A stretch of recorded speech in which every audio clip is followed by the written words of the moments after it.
When I say Cold War, I'm going to start that from August 6th, which is the atomic bombing of Hiroshima, 1945, to July 1st, 1991, which is the dissolution of the Warsaw Pact.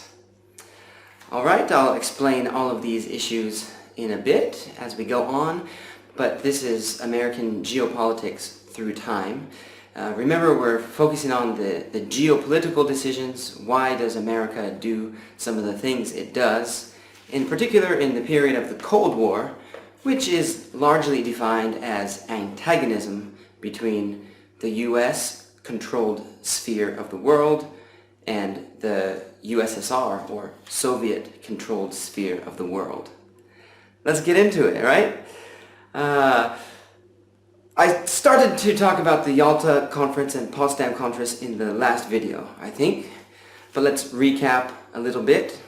In February 1945, as it was clear that the Nazis were going to lose, the big leaders met here and they discussed the terms of Europe and started working out which sphere of influence would go to who, how to divide up things, as Germany would inevitably surrender in the coming months. Now, in the Potsdam Conference, just a few months later, but with new leadership at the heads of the United States and the UK, the terms were a lot different.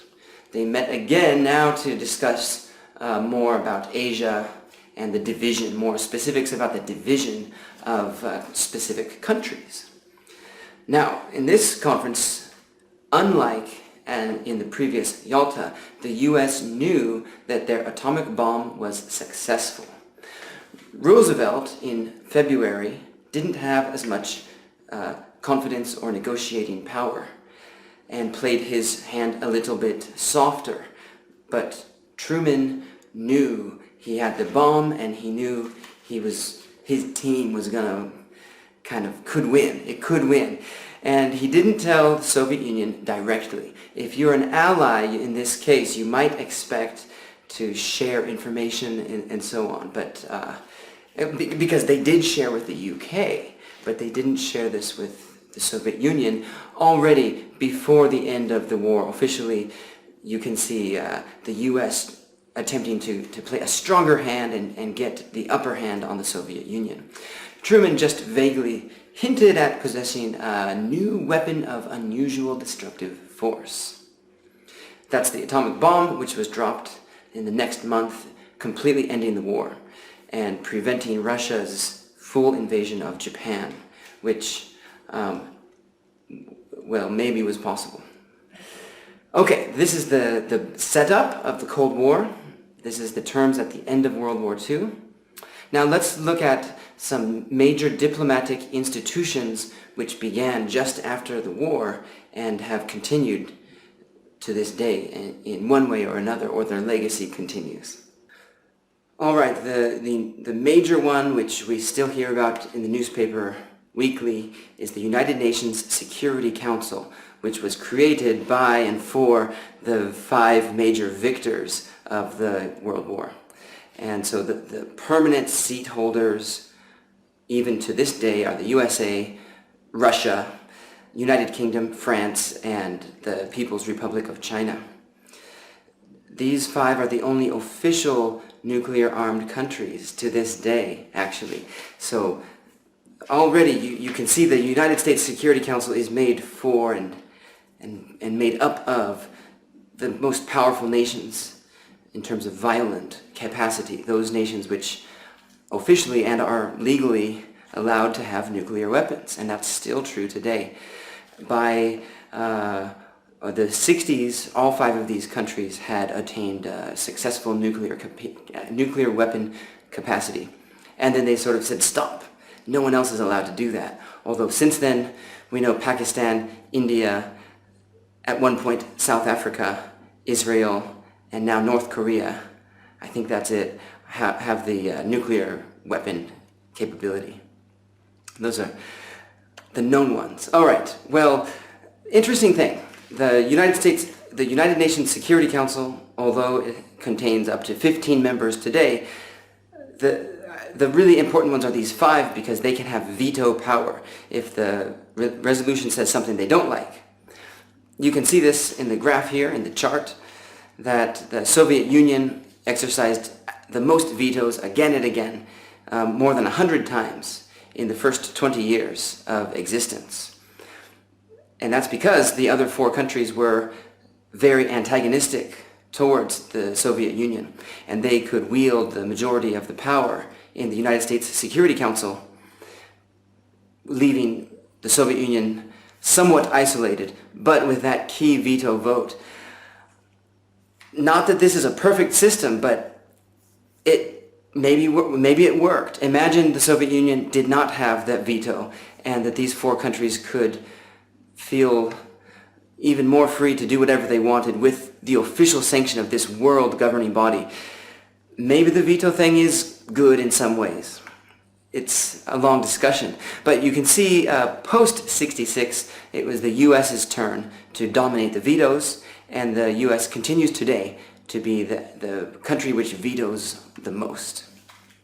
China doesn't veto very often, does it? It's an interesting thing. But we don't have so much time to talk about China in this course, in this class. The point is that nuclear weapons dominate the conversation here. And so these 5 countries wield the power. They wield mad power over the world. I'm not trying to talk like a skater. I'm saying mad, mutual assured destruction. This is the guiding principle of the Cold War, and maybe even still today. The mad, mutual assured destruction, this means that one side has the power to completely destroy the other side, and vice versa. So, if one side launched nuclear weapons, it of course takes a few hours to get to the other side. And if the other side notices that these nuclear weapons are in the air, and they do have this capability, they will launch a counter-strike, and both sides will be completely annihilated. And it was known, and it is known today, that the major powers have the capability to destroy everything on Earth multiple times over. Again, it sounds kind of sick, but maybe it works. So I said it's still in effect today. Think about situations with North Korean and Iranian nuclear programs.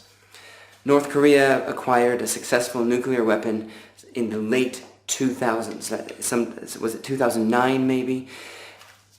Or 2006 even? And since then there's been absolutely no talk. There's just never any talk about a physical invasion of North Korea. Or any type of bombing. You just can't do it.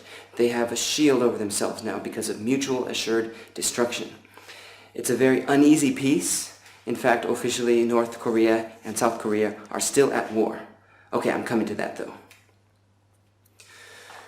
With Iran, I don't know, who knows if they really want a nuclear weapon or not.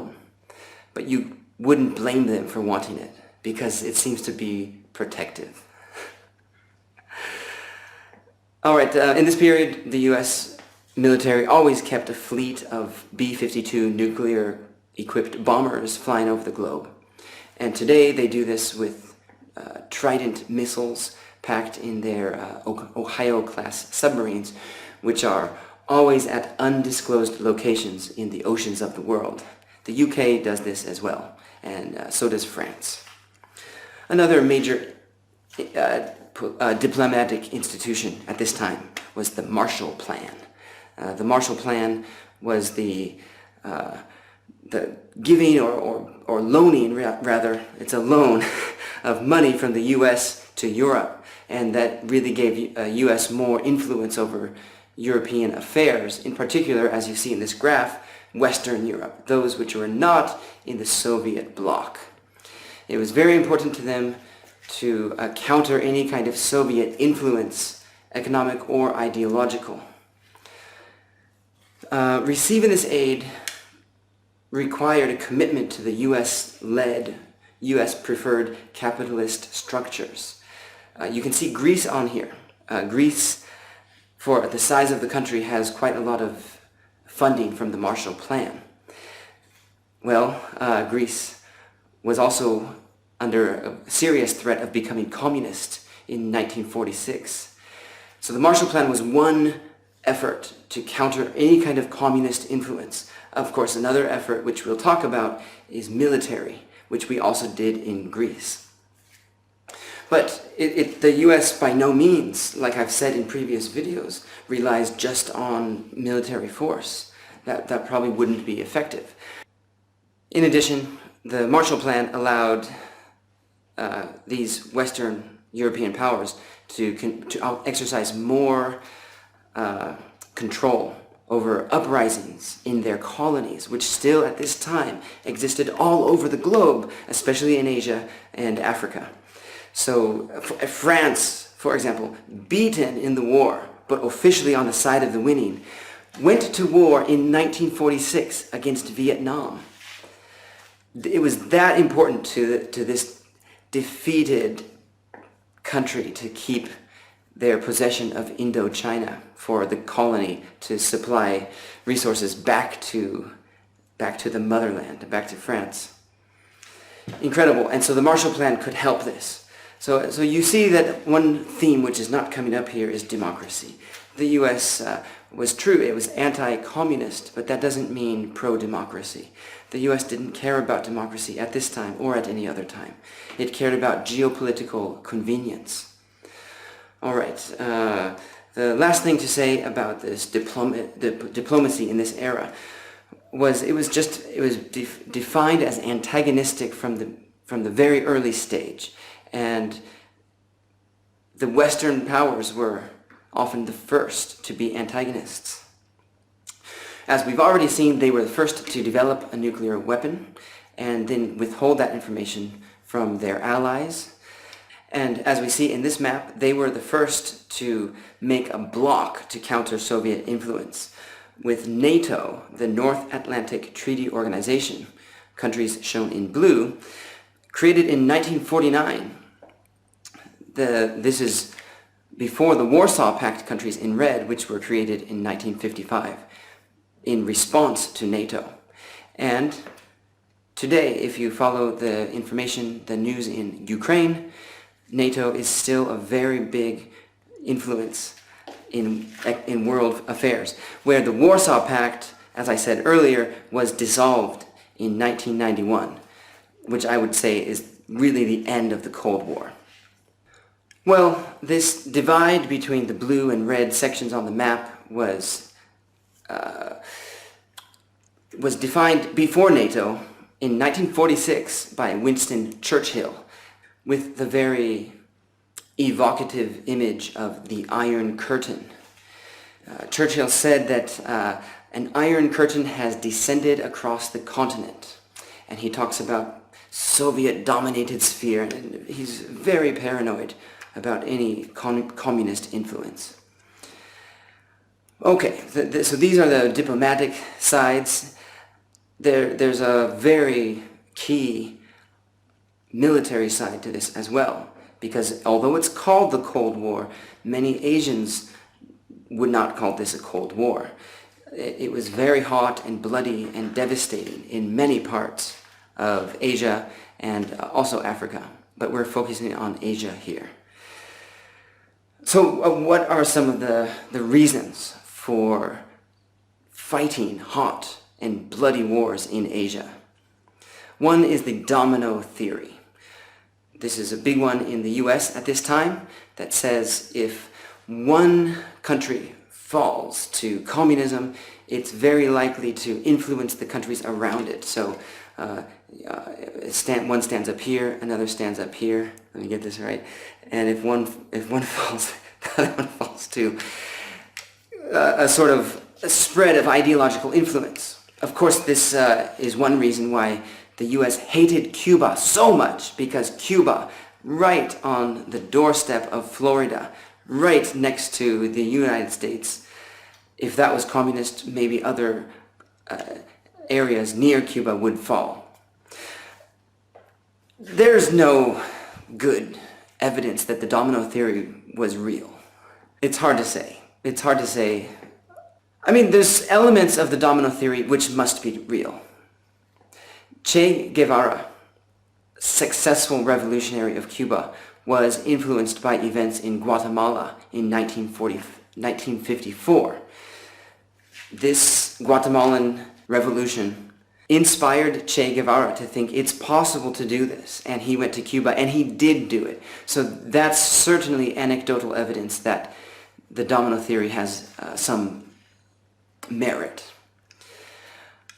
Very much related to domino theory was containment. You don't necessarily have to expand your own sphere, but you must keep your own sphere of influence. That was the Western point of view. It's true that the Soviets wanted to keep what they had too, but they were indeed aggressive in Eastern Europe, in Czechoslovakia in 1968, and of course Afghanistan in 1979 was an absolute disaster for the Soviet Union. The Western, the so-called NATO sphere of influence, was already larger and much more economically powerful than the Warsaw sphere of influence. So they could be happy with the containment strategy and feel powerful. There were proxy wars. Proxy means you fight an ideological war against each other, the US and the Soviet Union, on the grounds, on the territory of another country. So you might say the Korean War and the Vietnam War were proxy wars, as was Afghanistan. And the language also shows the ideological bent of the US with the so-called Truman doctrine. You protect freedom-loving peoples against communist threats. I guess for him in 1946, freedom-loving people are allowed to impose a dictatorship upon Greeks to stop communism, and to stop socialism in Iran in 1953. It was okay to impose a dictator to stop the threat of communism in 1954. Guatemala happened the year after he left office, but it has nothing to do with democracy. It's about stopping communism. Okay, the Korean War lasted just around 3 years, and it was the first major test of the UN Security Council. Remember that Korea was not part of the Potsdam Conference. Korea was a very major unsettled territory between the Allies. And remember also, Korea borders a small section of the Soviet Union. Korea must be the most significant Soviet holding in Asia. Everything else Soviet Union has is in Western Europe, and the US was confident enough it could control the Western European situation. But in Asia, things were much bigger. Remember, Korea is North and South Korea combined is quite a big nation that would be much larger than any European country. The US got the Soviet Union to stop its takeover of Korea, even though the US had no presence there in the aftermath of the defeat of Japan, August 1945. The US actually convinced the USSR to stop at, the 38th parallel. Bad political move by the Soviet Union. They could have taken the peninsula right there. They really could have. If they played as hard-handed as the US had, they would have taken all of the peninsula, and the US would never have gone in for a full war in September of 1945. No way. The US had its hands full with Japan. But by the time Japan was under control enough in 1950, the US was willing to make a hot war in Korea. It consisted of almost half the world's productive economy in 1950. It didn't need to worry. It hadn't suffered the massive human loss in World War II that the Soviet Union had. So by 1950, the US was so strong. They could do what they wanted. Okay, so the Security Council had to decide what to do when the Soviet-influenced North attacked the South in 1950. And because the Soviet Union, because they voted when the Soviet Union wasn't there, the Soviet Union could not veto the vote, and they voted 7-1 to fight the North. And this was led by the U.S.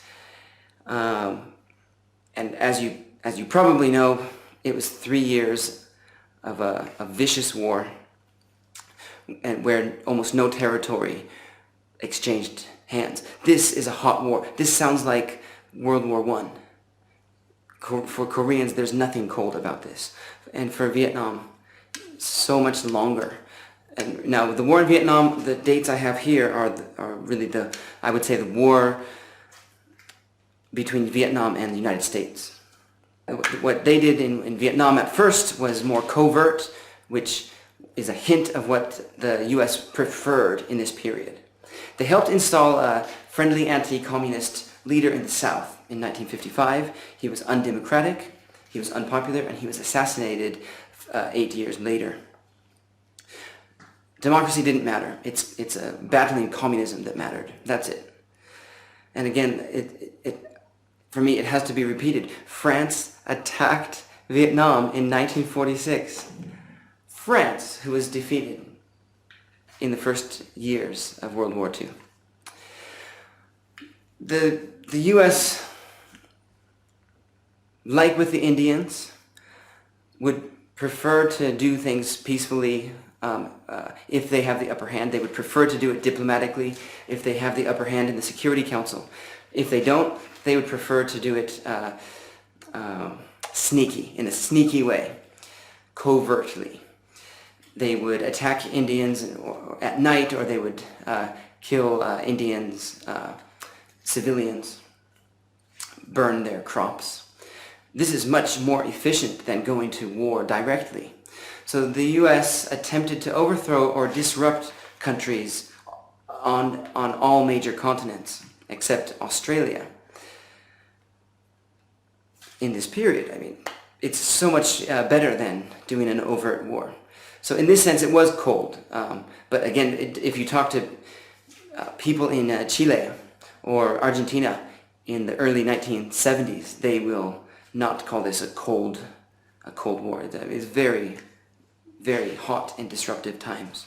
But I'm not going to go into each country individually, but I'll just repeat again. The first really successful case was Greece in 1946. The first really successful case for the CIA was Iran in 1953, followed very quickly by Guatemala in 1954. And it goes on and on. So anyway, the Iranian coup d'etat was cooperative with the US and UK because UK already had a lot of knowledge and influence in the country through the Anglo-Iranian Oil Company, which is now known as BP. Okay, we're talking about BP. This stuff matters. It matters today. BP is top 5 oil company every year. Believe me, this matters to Iranians. If it doesn't matter to you, it matters to Iranians. This concept of Western powers gaining their strength and capital and advantage over the rest of the world during colonial times is illustrated very clearly in Walter Rodney's book, How Europe Underdeveloped Africa. Well, the Shah of Iran came in 1953 with US support, completely undemocratic, completely anti-communist. Well, that had effect in 1979 when Iran had an Islamic revolution which continues today. You can't throw this kind of stuff out when you're thinking about US-Iranian relations today. This matters. This is within the living memory of the actors of today. It matters. Final thing, this absolutely matters. Of course, the mujahideen in Afghanistan were convenient allies against the USSR in the 1980s. Ronald Reagan. He's an actor. He's an actor. That's a twist on our story. Up till now, we talked about bankers, lawyers, and militarists. And you should watch his speeches. He delivers them with such pathos. To watch the courageous Afghan freedom fighters battle modern arsenals with simple handheld weapons is an inspiration to those who love freedom. You remember that Truman used the word freedom in interesting ways in the 1940s. The word has become so politicized as a piece of propaganda for the United States. It's almost hard to use the word without laughing. Like democracy. Afghanistan matters, and the US geopolitical roles and covert, overt, domineering ways of getting what they want since World War II. It matters. So next time we'll finish the history with talking about interventions in the post-91 period. So of course this will focus on Iraq. And after that we'll do current events.